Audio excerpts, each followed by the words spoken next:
And so this does not operate independent, just like all of our transit planning is a component of Connect Atlanta and the transportation master plan that's happening with the city of Atlanta. So it's not that the Beltline is over here and then we'll have to figure out how to retrofit it to the other plans that exist in the city. It's that it's all going to be adopted as one whole thing at some point in 2009. Jonathan or Nate, you want to amplify any of it?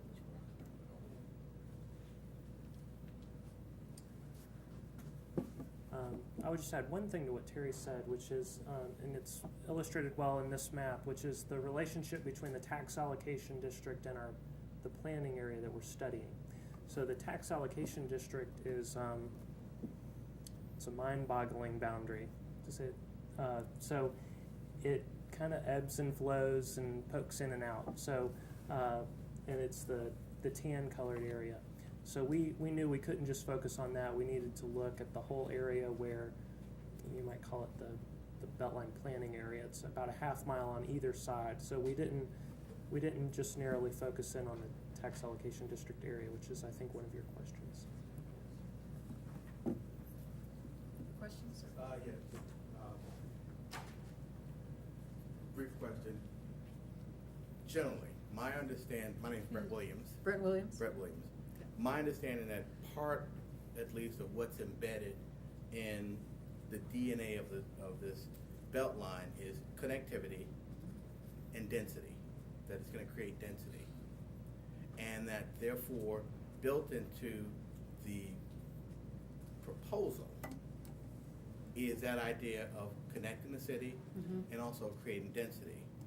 And my concern, and in particular your sub-area 6, is where there are historic neighborhoods, single-family neighborhoods, other than citizen participation, is there anything, or should there be anything built into the process on the Beltline side, since, once again, it's built around this notion of connectivity and density, which I think is at odds with protecting some of the historic neighborhoods that are single-family, given the zoning to have multi-use, sort of multi-family housing, or at least more people per acre throughout the Beltline. And I guess ultimately, I'll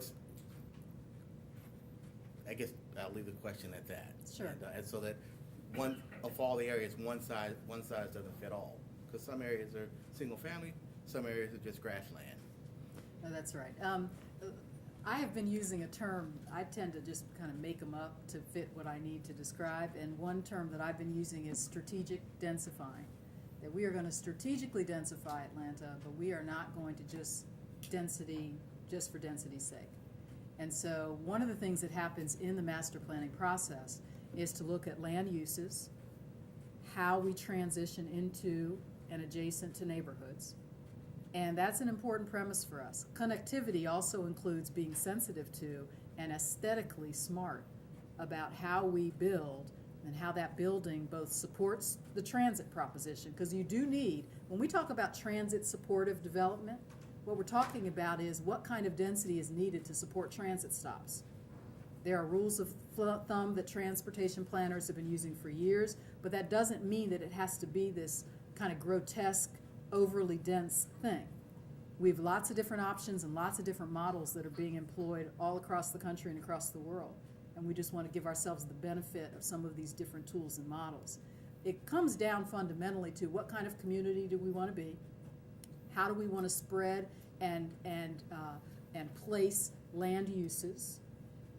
What kinds of different enterprises, businesses, et cetera, where do we put green infrastructure versus other kinds of infrastructure to create the kinds of communities we want and the kinds of communities that can sustainably support our population, both the current and the prospective.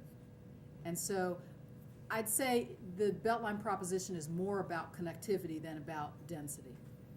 It is about creating new amenities, new opportunities, new economic development, but that density is going to be placed where it makes sense. And the community is going to help shape what that means. We have some visions of that are reflected in the redevelopment plan, but that was a financing document as opposed to a planning document. And now we're using the master planning effort to really tease out in each place, where does the density need to be? How does it best serve the community? And what ultimately are the different land uses that we want to accomplish, and what is the result in terms of job generation? So I don't know, Nate or Jonathan or anybody, if you want to add to that. Did I address your question? Great, thanks.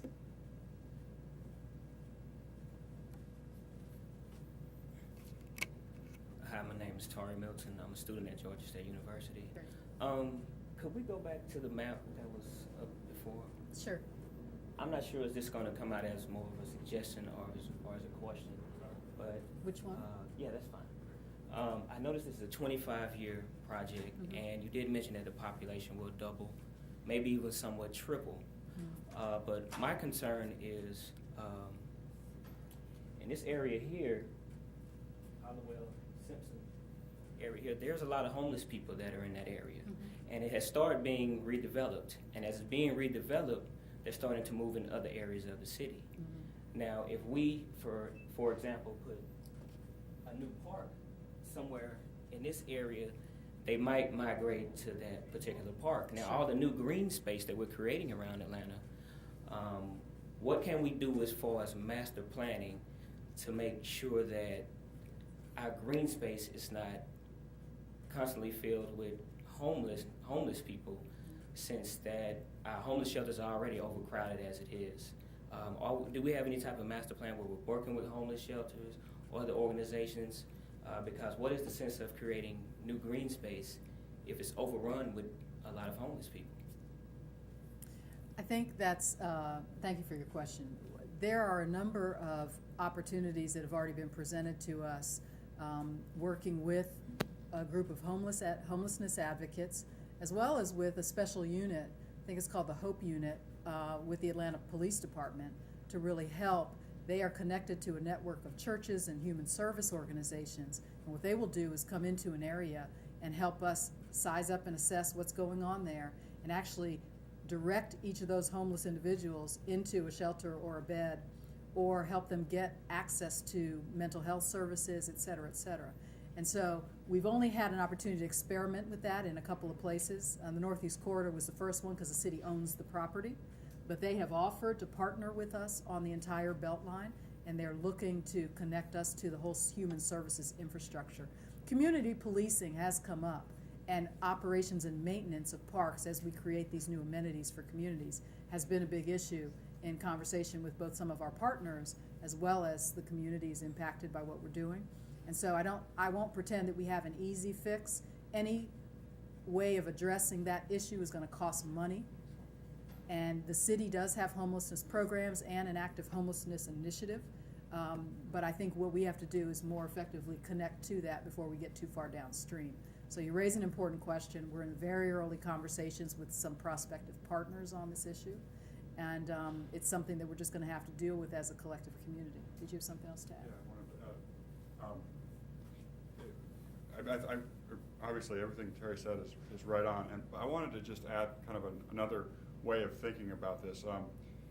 You know, one of the issues with homeless people in parks is that you get uncomfortable with homeless people in parks when it's a lot of homeless people and not very many other people. In other words, in Piedmont Park, I can guarantee you there are a lot of homeless people in Piedmont Park, but because there are also a lot of other people enjoying the park that you feel more comfortable with, you don't notice that so much.